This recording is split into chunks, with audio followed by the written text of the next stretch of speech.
Hello, my name is Vsin, and this is a snapshot of東亰ザナドゥ. Now this game came out on September the 30th, 2015 for the PlayStation Vita in Japan. Now this game is Nihon Falcom's new IP. From Nihon Falcom, they're the guys who make the Ys franchise as well as the Legend of Heroes franchise. If you don't know what Ys is, then maybe YS will make more sense. But either way, what I want to start by is giving you a really boiled down explanation of what Ys and Legend of Heroes are. Yes, this is actually relevant to東亰ザナドゥ, because I will be comparing東亰ザナドゥwith Ys and Legend of Heroes. So basically, the nutshell is, Ys is action RPG, twitchy combat, frame-perfect dodges, all that crazy shit, and a story that basically boils down to add all beats all the things. And then you have the Legend of Heroes franchise, which is a world that is built upon game after game, character development, big plot developments, all great storytelling, some of the best storytelling I've ever seen in video games, and a combat system that a lot of people honestly don't like. And then there's東亰ザナドゥ! Yeah, exactly. So, that didn't actually say anything, did it? So first of all, I've been at this for just under 9 hours there. Let's get into there. But really, giving you those two brief explanations, to me, is very relevant to my impressions of東亰ザナドゥ, because I feel that a lot of the time, this game basically gets caught between Ys and Legend of Heroes. So first of all, we're going to talk about the overworld a little bit. I've skipped the options menu because there's nothing of consequence in there. The only thing is that you can remap the keys for interface, but you can basically only remap the pad with the pad. The other pad with the other pad, L and R can be swapped, and that's about it for key remapping. No, seriously, if you look at the key config options, you crack open the menu, and it's just, you can only swap the pad with the pad with the pad, and then L and R can be flipped, and that's it. Which is a little bit annoying, but whatever. Let's get out of there. So first of all, we're going to talk about the overworld. You have an overworld. You can walk around it. You can walk up to people and talk to them. Talking. Unfortunately, I cannot read any of that, so yeah, I'm going to completely gloss that over. In fact, I'm going to gloss over most of the story because I can barely understand it. Most of the way I play this game, I press square. And then I press R once to go into the overworld map, and then I look around and see there are a bunch of nodes all over the place. Where should I do shit? Oh, that's a new unlockable dungeon. We should go there soon. We should go there now, actually, but whatever. So basically what you have are the local map. You can quick travel within the local area. You have the overworld map. You can quick travel between overworld locations. And then you have the quick travel to dungeons where you can just instantly replay dungeons. However, you cannot replay bosses, at least not yet. Maybe it exists at some point later on in the game, but at my point in the game, you cannot replay bosses without having a save file at that point in the game. So when I do the boss battle, it's going to be the last thing I do, because it's basically the last boss of the fourth chapter. There's going to be a cutscene, a boss, and then a fuck ton of cutscenes afterwards, so I'm just going to cut all that out and cut the video. So first of all, let's just talk overworld. We're going to run over here. Let's do a character interaction first. Let's move over to this area. Actually, you know what? I'm going to press square again right after this loads.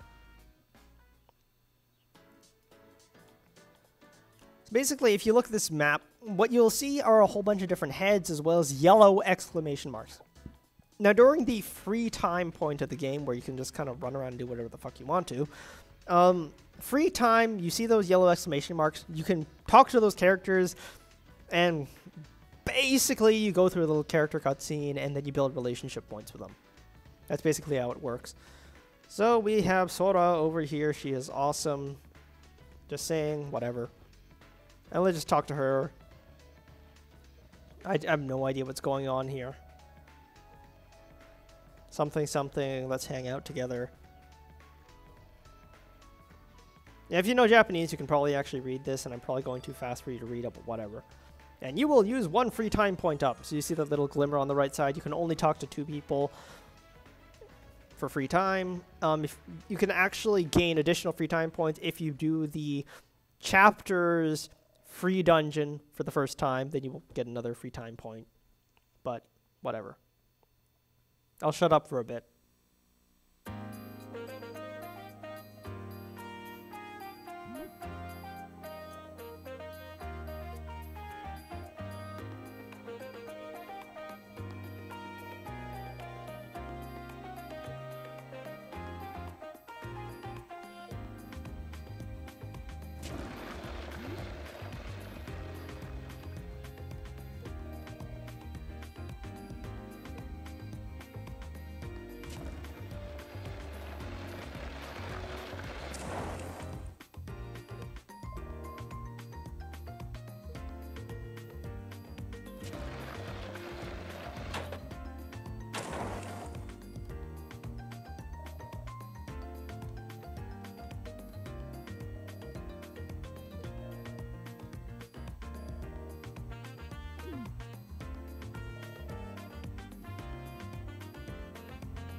And then at the end of that, you get soul level up.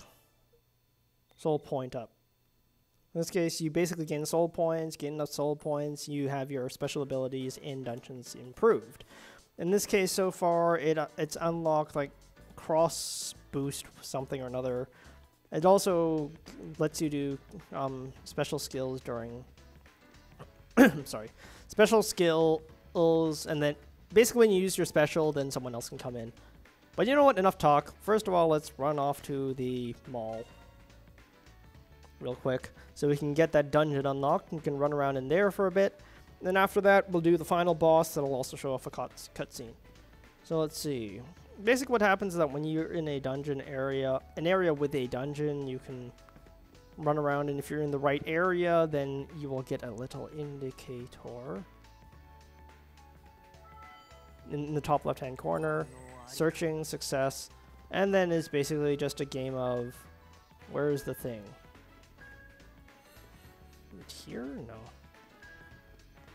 8, 9, right here. And it's not that difficult. You just kind of find it really quickly, and you crack it open. It's like, yeah, it exists. Let's head in. I have never been in here. Let's see. Do I want to swap my party members out? Not especially. Actually, you know what? Let's swap Hiragi out for Shio.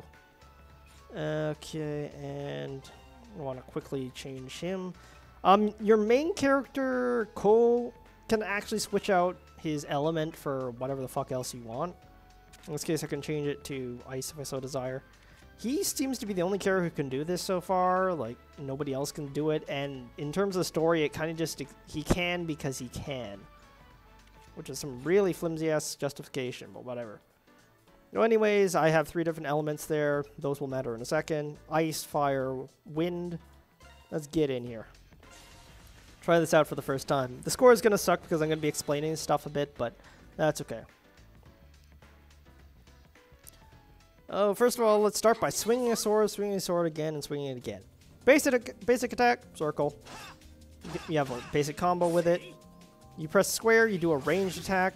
Hold down square, you'll do a break attack that is both an AoE and both an AoE and break certain obstacles.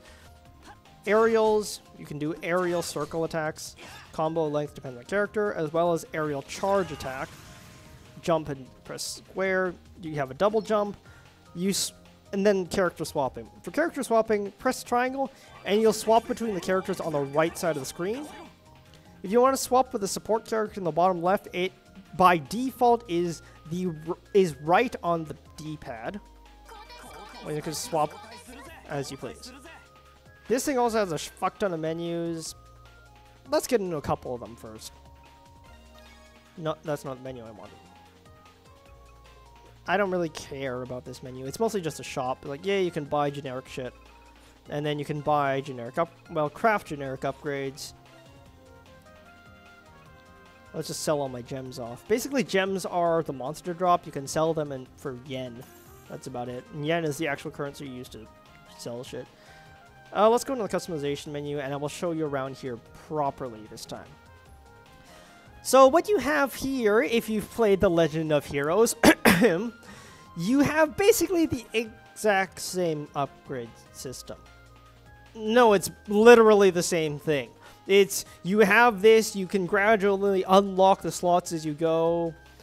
Different slots, you can then slot in gems. Those gems will have special effects. For some characters, you can only slot in certain color gems into certain color slots. For example, you see Shio in the middle, there is a red only slot. This one right here. And you slot in your upgrades, you get more upgrades and shit.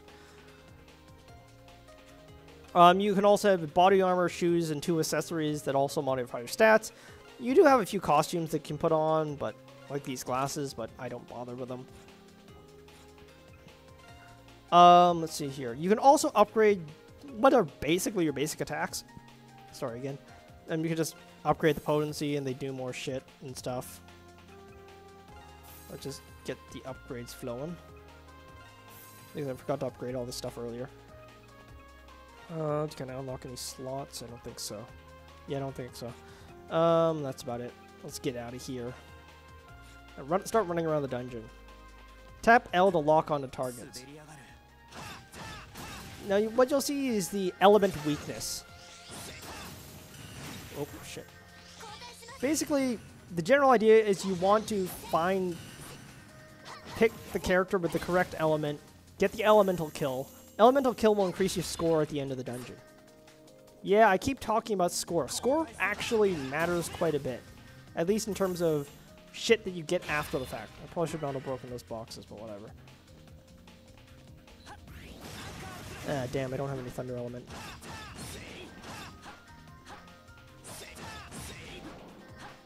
Just gonna do a charge.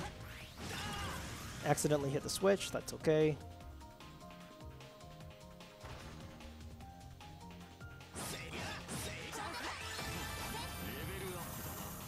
And of course characters gain experience and can level up. Nothing special there. Shit, I'm gonna lose the combo, aren't I? No, I'm not gonna lose the combo. There's an enemy right there. Yay.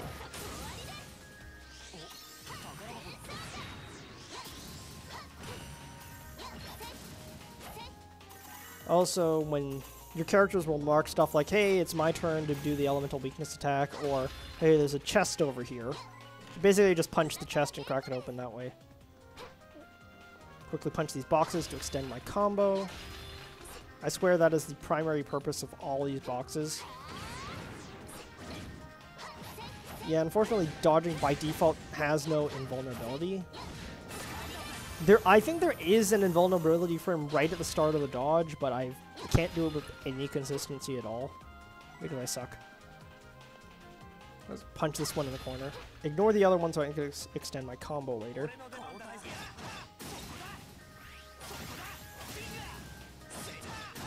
Get the element kills. Get this box. Crack open the next door.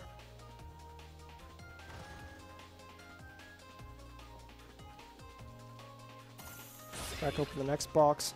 Yes, if you get all the boxes, then you can extend your combo, and it gives you score after the fact.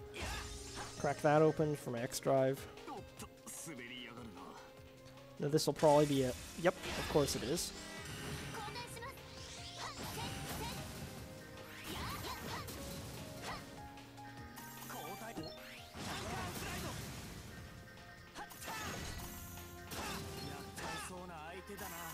Oh, that's Dark Element. Basically, if you do cross drive, what you get is the ability to do elemental weakness damage to all enemy types, as well as HP regen, which is convenient. Also, at the end of these little mini boss rooms, you get those things spawning.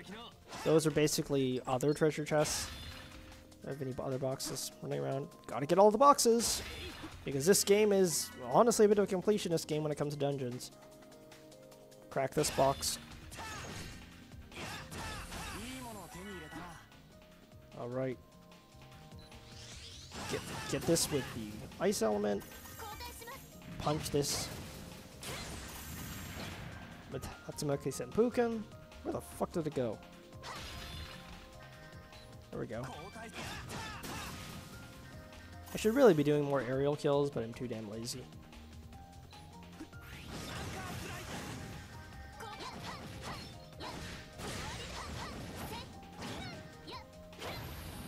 Aerial kills, also whenever you see stuff like aerial kill, fatal kill, etc., that stuff is basically a drop rate modifier as well as a score modifier. Drop rate modifier gives you more shit when it, you get it. What the fuck is up my audio? Whatever. Bust up all these boxes because busting up boxes matters. Yeah, I think my audio is fritzing out for no apparent reason. Whatever. Oh yeah, also this water causes you to move faster in its direction.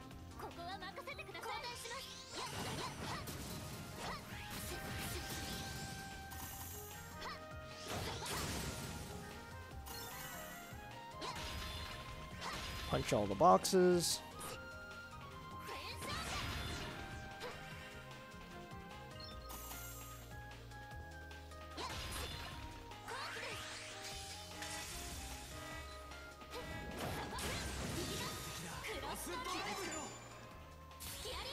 and then hold L, tap R, you get a bunch of targeting reticles.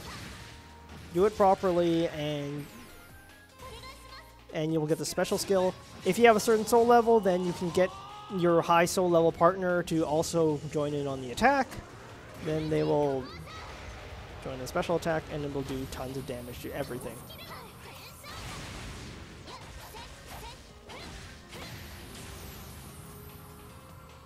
In that case, they just beat the crap out of everything. Sweet. Did I miss anything? Don't think so.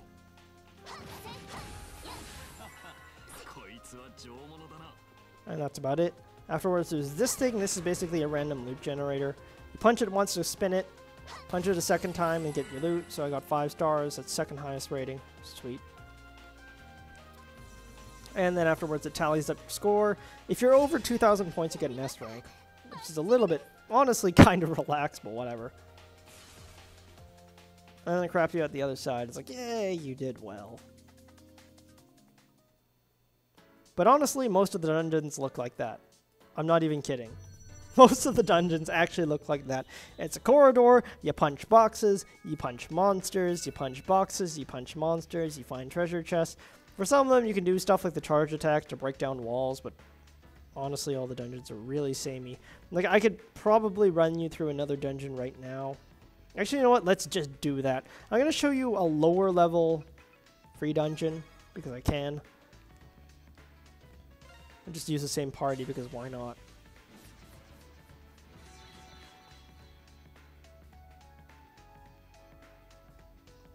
I honestly prefer the layout of this dungeon because it actually does interesting stuff. Whatever.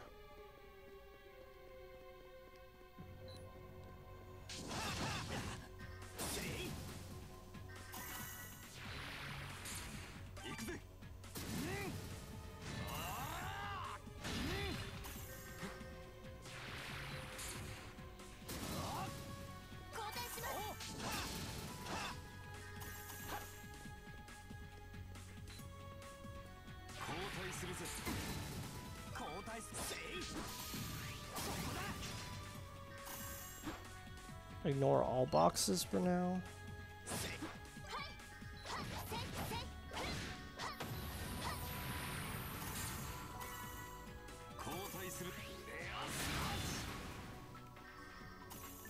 Alright, which way did I go again? Shit. I think it's this way. Is this the entrance? Fuck, that's the entrance. Okay, I went the wrong way. Fuck. Alright, so I guess it was this way?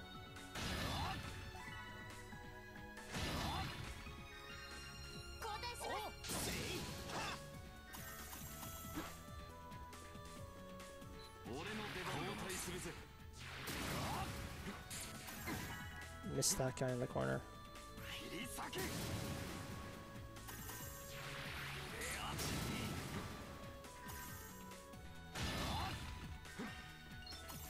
Go up this way, I believe. Yep.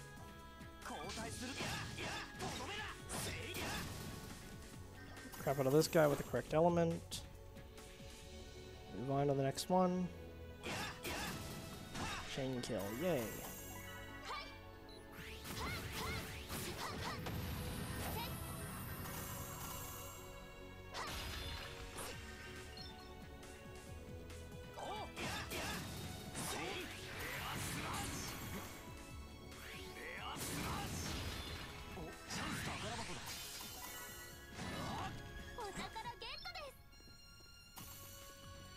Alright. Move on to the next room.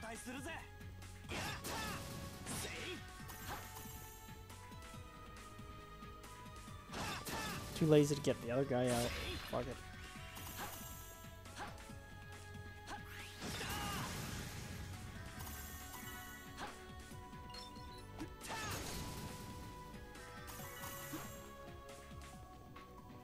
Granted, I do massively overlevel this, but still. This cracks open a bunch of doors.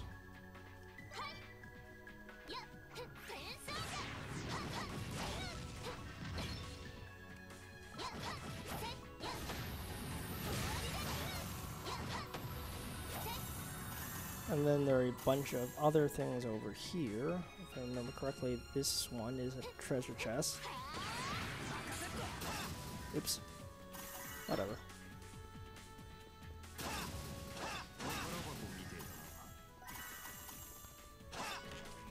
Break from the treasure chest, break from the boxes.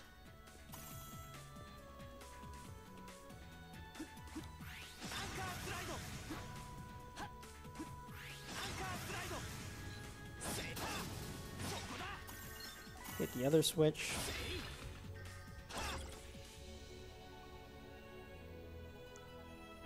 I probably should have cleared out all the boxes downstairs. Oh well. Too lazy.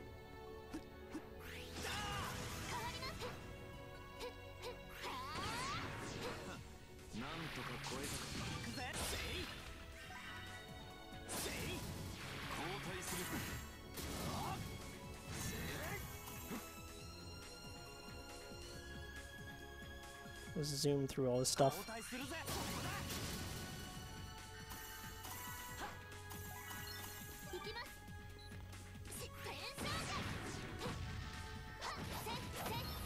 Beat the crap out of that guy. Break more boxes, because breaking boxes is cool.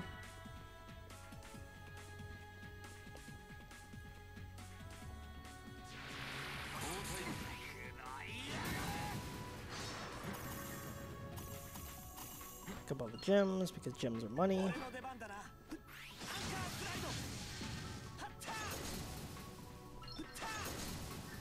Jump attacks. Get the other treasure chest.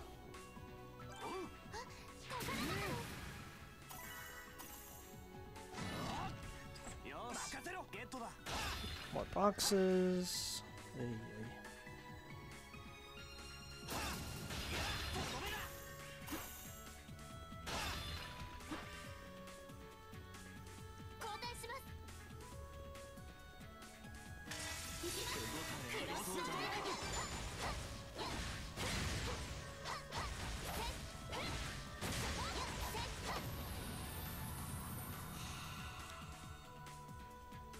I don't know. I mostly just like this dungeon because of the part where you just have to do the aerial dashes. That's about it.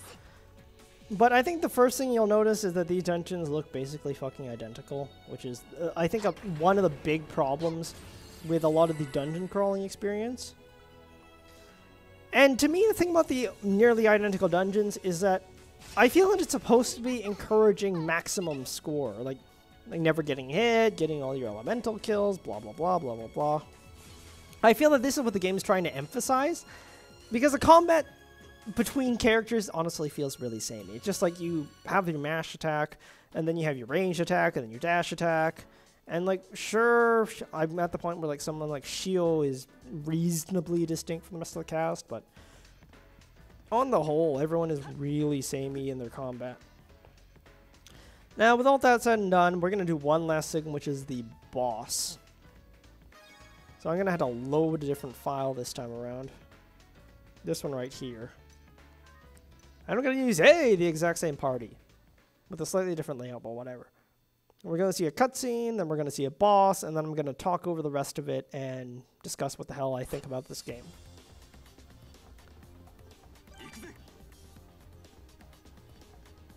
Well, this is the last boss of Chapter 4.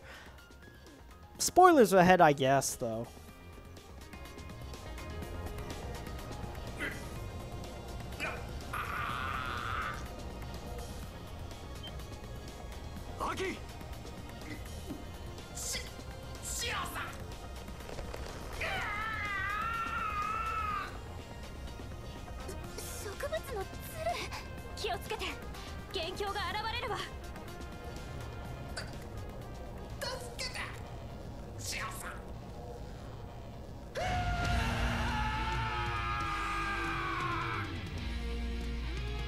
I think I'm gonna shut up for this entire fight.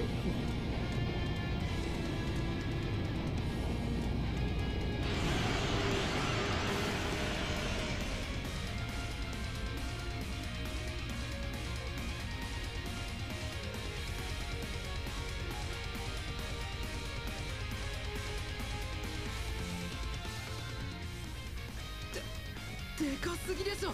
植物型。まさかこいつがヒートの原料を生み出した植物型エルダーグリード、ダークデルフィニウム。助けてだとアキ、てめえ何を当たり前のことを言ってやがるバカ野郎。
まだ行く。セーターセイアンカースライド。行くぜ。交代しやっはあせはっやっ転送者やっせは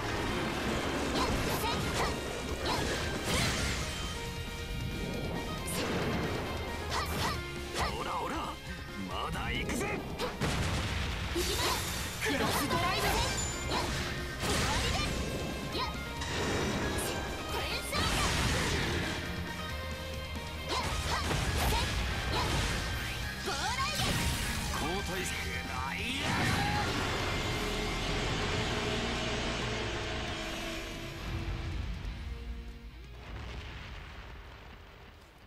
Alright, so that's a boss battle, and to be honest, from the boss battles I've seen, that is probably the best boss battle that I've seen so far in the game. There's one other boss battle that I think is pretty close to it, and the other ones are honestly just boss has attack, you dodge attack, then you hit the boss again, and then